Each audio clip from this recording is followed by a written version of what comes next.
I destroyed my family's arrogance with one Barrett-Jackson auction paddle raise. Here's why they deserved every bit of it.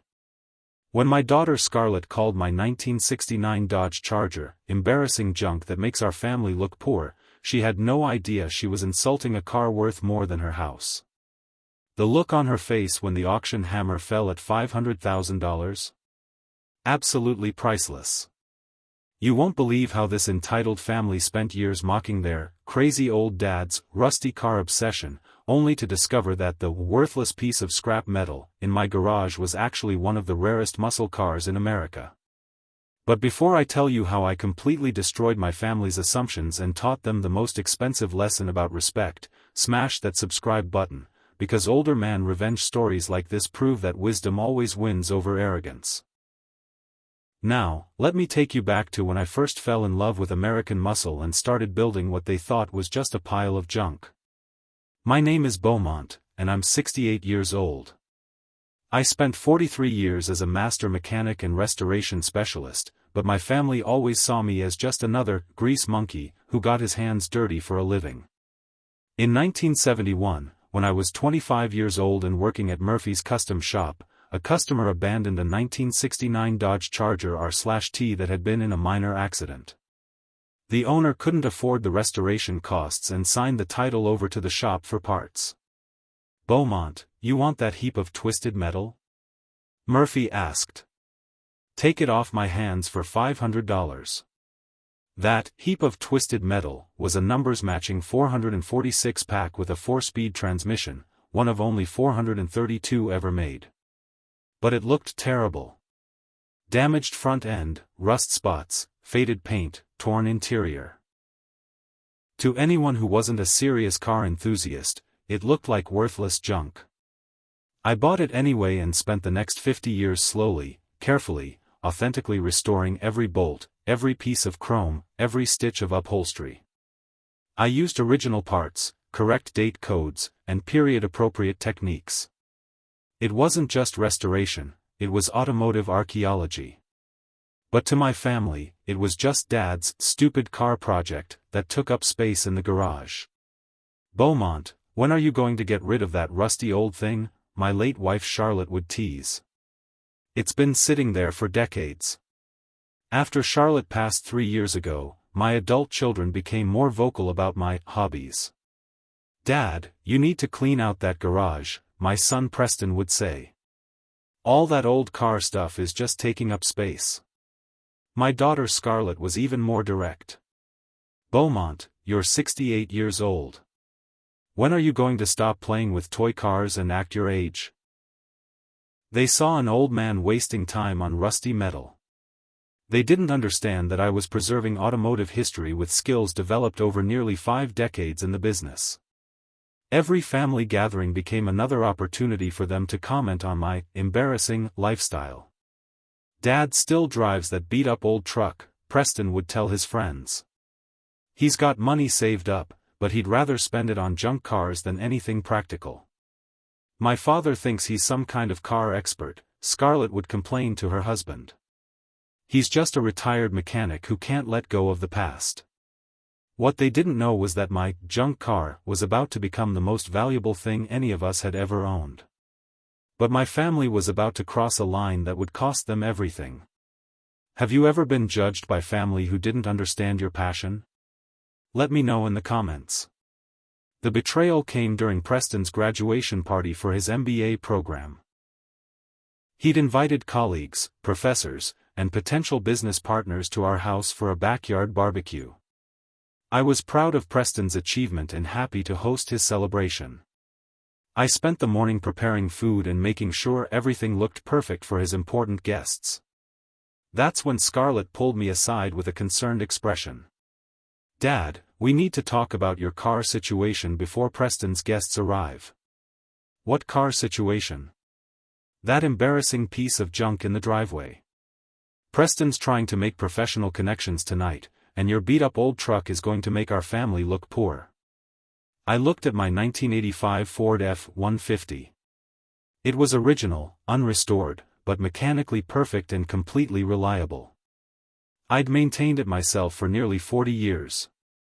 "Scarlett, it's just a truck. Dad, it's an embarrassment. Preston's colleagues drive BMWs and Mercedes. What are they going to think when they see that rust bucket? Preston walked over, looking uncomfortable. Dad, could you maybe park your truck around the block tonight? Just until my guests leave? I stared at my son. You want me to hide my truck at my own house? It's just for appearances, Dad. These people are important for my career. But Scarlett wasn't finished. And Dad, please don't mention your car hobby to Preston's guests. Nobody wants to hear about your junk car collection. I have one car project, Scarlett. That rusty Charger has been sitting in the garage for 50 years. It's embarrassing that a grown man still plays with broken-down cars like they're toys. Preston nodded. Dad, maybe it's time to face reality. You're never going to finish that car, and keeping it around just makes you look like a hoarder who can't let go of the past. The words hit harder than I expected. These were my children, questioning not just my possessions but my character, my intelligence, my worth as a person. So what do you suggest I do? Scarlett and Preston exchanged a look. Honestly? Sell it for scrap and use the space for something practical. How much could an old broken car be worth anyway? A few $100s? That's when I realized my own children saw me as an embarrassing old man whose passions were worthless and whose judgment couldn't be trusted. What they didn't know was that the junk car they wanted me to scrap had just been appraised by Barrett-Jackson for their upcoming Scottsdale auction. After Preston's graduation party, I spent the night thinking about how my own children saw me. To them, I wasn't a skilled craftsman who had preserved automotive history, I was just an old man clinging to junk. The next morning, I did something I'd been considering for months. I called Barrett-Jackson Auction Company. Barrett-Jackson, this is Amanda speaking. Hello, I'm calling about possibly consigning a 1969 Dodge Charger R/T for auction. Certainly, sir. Can you tell me about the car's specifications and condition? It's a numbers-matching 446 pack with 4-speed transmission, one of 432 made. Frame-off restoration completed over 50 years using all original and NOS parts. There was a pause. Sir, could you hold for just a moment? When Amanda returned, her tone had changed completely. Mr. Beaumont Collins. Mr. Collins, I'm transferring you to our senior consignment specialist. Cars like yours are extremely rare. 5 minutes later, I was speaking with Marcus Reynolds, who had been with Barrett-Jackson for 20 years. Mr. Collins, based on your description, you may have one of the most valuable Chargers we've seen. Would you be available for an in-person inspection this week? You want to come look at my junk car? Marcus laughed. Sir, if your car is authentic, it's not junk. Documented 446 pack R/TS in concours condition have been selling for $400,000 to $600,000. My hand started shaking. Did you say 600,000? Conservative estimate. If the documentation and restoration quality are as described, it could go higher. The muscle car market has exploded over the past 5 years.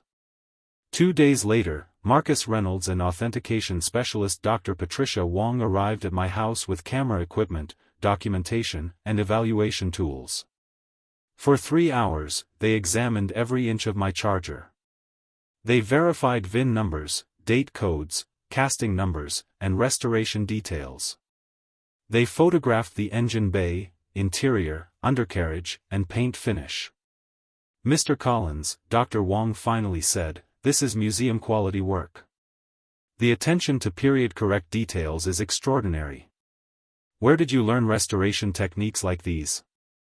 I was a master mechanic for 43 years. I restored cars for collectors and museums. Marcus was writing notes furiously. Sir, this car represents the pinnacle of American muscle car design and your restoration honors that legacy perfectly. We'd be honored to feature it in our Scottsdale primetime auction. What do you think it will bring?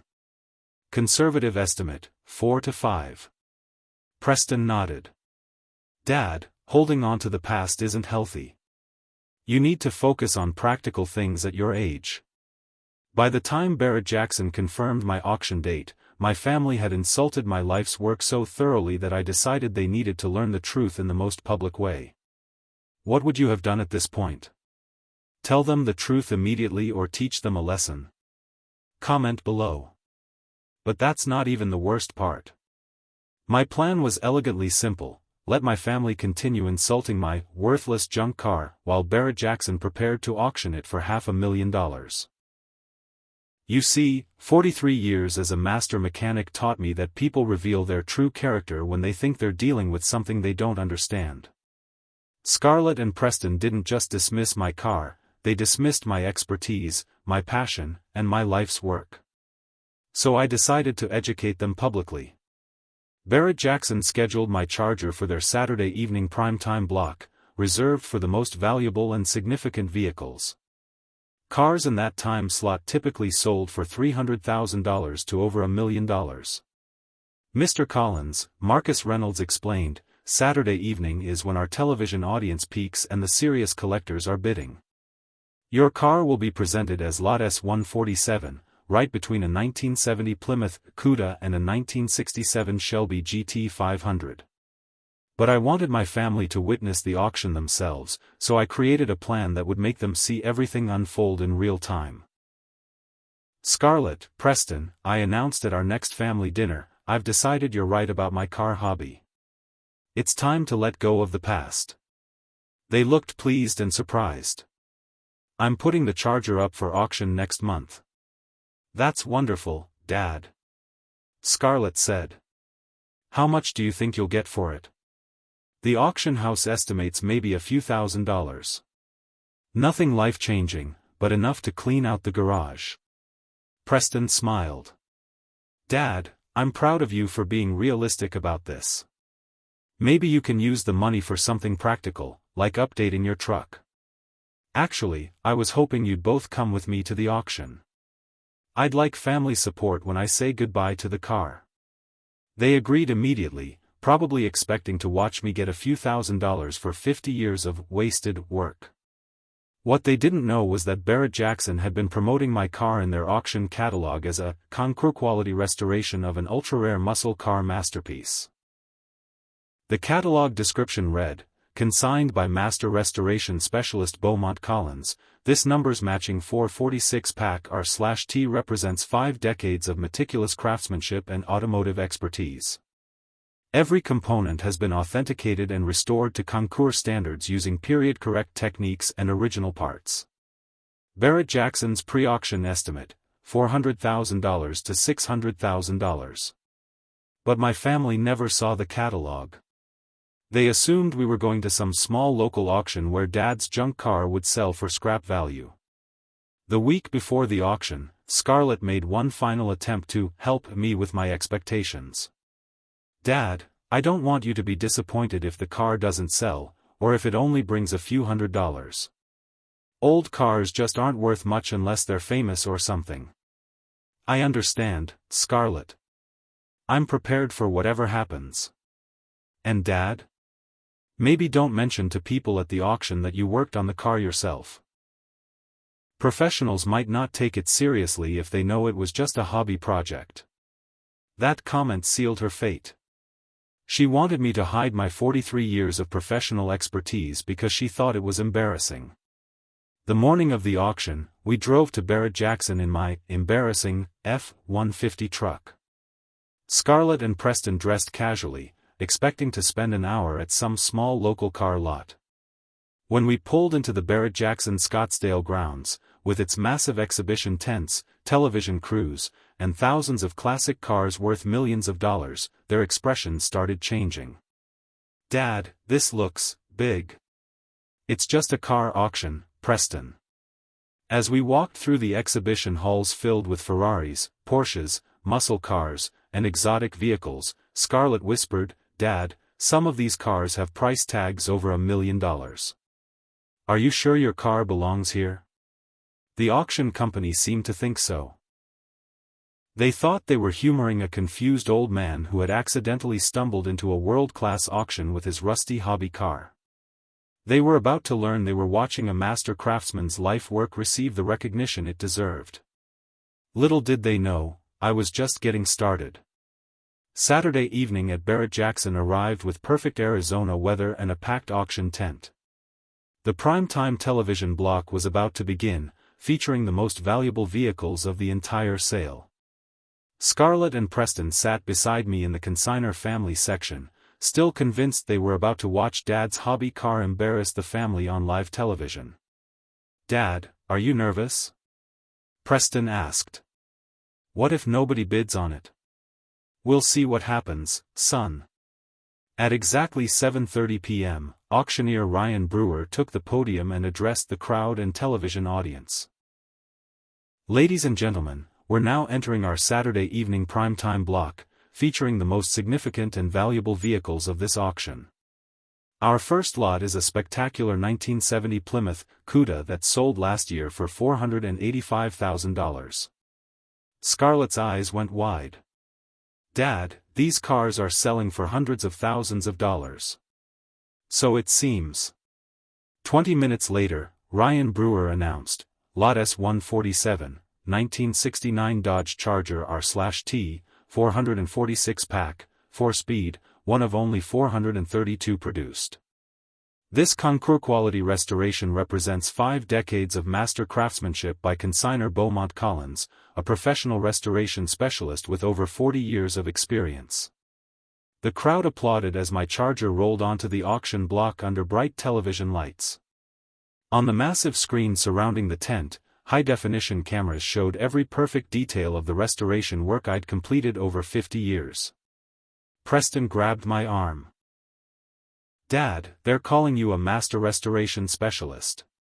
"That's what I was, son. For 43 years. Ryan Brewer continued, "This numbers matching R/T features documented authenticity, period-correct restoration techniques, and museum-quality attention to detail. Everything you see represents authentic 1969 components and original factory specifications." The bidding opened at $100,000. Scarlett nearly fell out of her chair. "Dad, they started at $100,000. Interesting."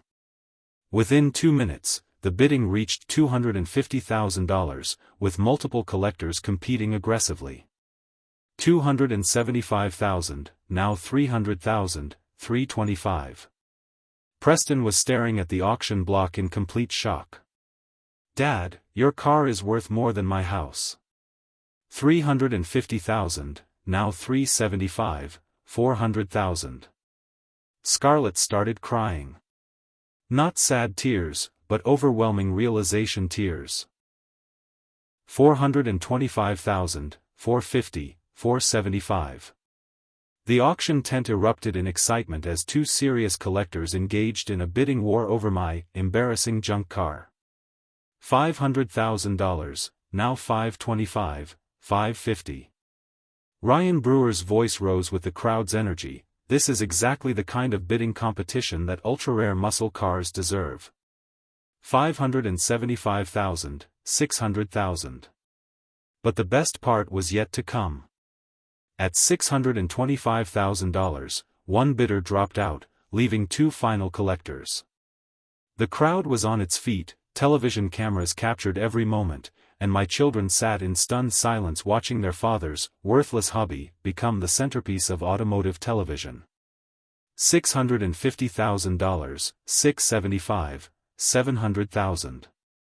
Ryan Brewer brought the hammer down at $750,000. Sold. $750,000 for this extraordinary 1969 Dodge Charger R/T, masterfully restored by Beaumont. The crowd gave a standing ovation.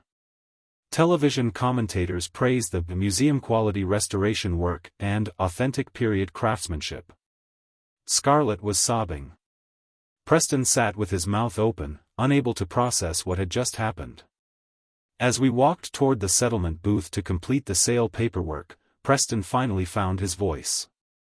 "Dad, I had no idea. You never told us you were famous. I'm not famous, Preston. I'm just good at what I do. Scarlett grabbed my arm. Dad, we're so sorry. We didn't understand. What did you think, Scarlett? We thought the car was worthless junk and you were wasting time playing with it. And what do you think now? She couldn't answer because the truth was too painful. They'd spent years insulting their father's professional expertise and dismissing his life's work as worthless trash. 3 days after the auction, both Scarlett and Preston called asking to meet for dinner. They'd had time to process what they'd witnessed and wanted to talk about everything.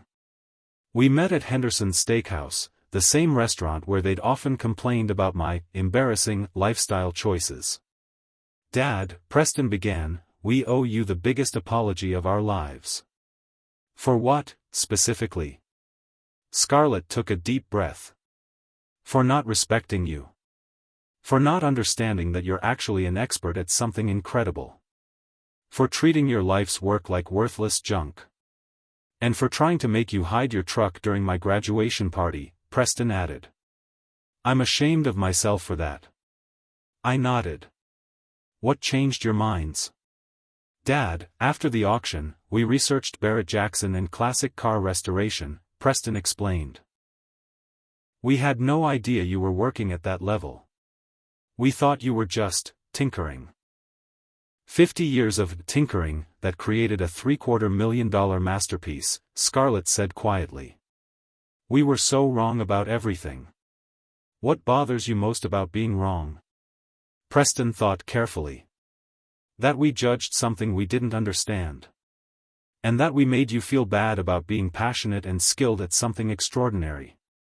And that we wanted you to scrap a car worth more than both our houses combined, Scarlett added. We almost convinced you to destroy something priceless. I looked at my children, adults who had finally learned to see their father as more than an embarrassing old man. Here's what I want you to understand. The car's value isn't what matters. What matters is that you dismissed 43 years of professional expertise because you thought it looked unimpressive. How can we make this right, Dad? By remembering this lesson the next time you're tempted to judge something you don't understand. Over the following months, our relationship completely transformed.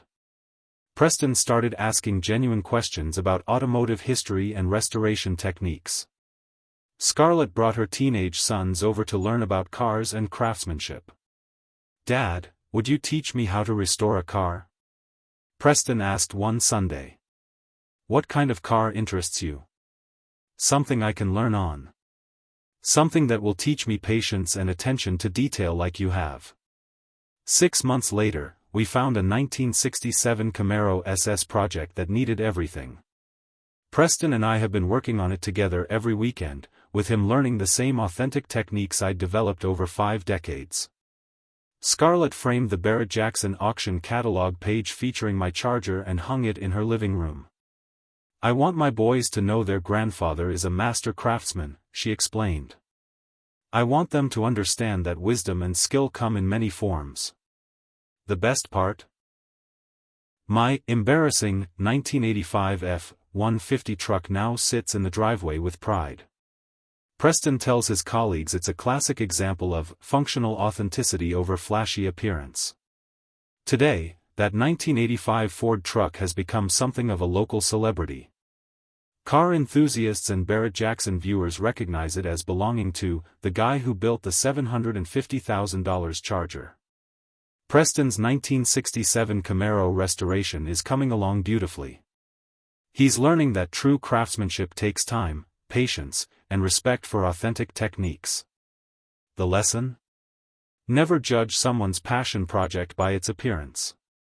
50 years of dedicated work can create masterpieces that look like junk to untrained eyes. If you enjoyed seeing this family learn to respect their father's expertise, you'll love tomorrow's story about a man whose family called him pathetic old man, until eviction notices revealed he owns their apartment building. What's the most valuable thing you own that others might consider worthless? Share your stories in the comments, sometimes the quiet experts have the biggest surprises. If this story got you thinking, go ahead and hit that like button. Don't forget to subscribe for more real stories that hit deep, and tap the bell so you don't miss what's coming next. And hey, if you know someone who needs to hear this one, share it with them. Thanks for watching.